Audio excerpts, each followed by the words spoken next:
In the previous video lesson, we assigned one activity to the whole class, and Aurori, our student, completed the activity and sent it back to us. And when we enter our teacher account, we can see that a red notification that we need to approve 3 posts. You can review them. You can click approve all. I never did this. I need to see exactly what each student did. You can click here in this activity. It opens. You can listen to her response. You can like it, comment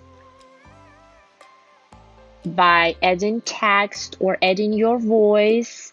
You can add some private notes to your maybe co-teacher. You can add a skill. So here we have one skill attached to this activity, and you can rate it depending how you think the student completed this activity. You can give her 4 stars, 3 stars, so according to your rating. We will go deeper to skills and progress feature later in the course. You can add this activity to folder. Again, folders will be covered later. And you can post this to the blog.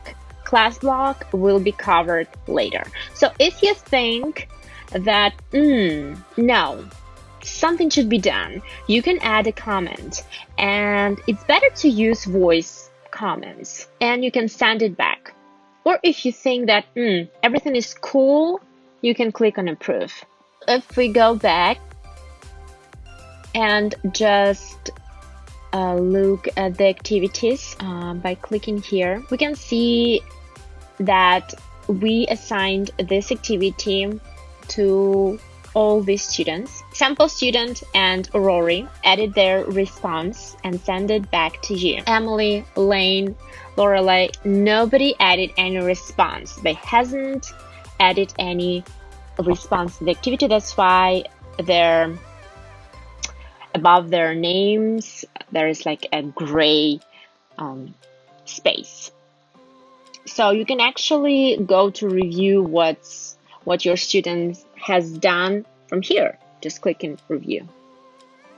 And that's it. And you will repeat all the actions I told you before. Or you can approve all.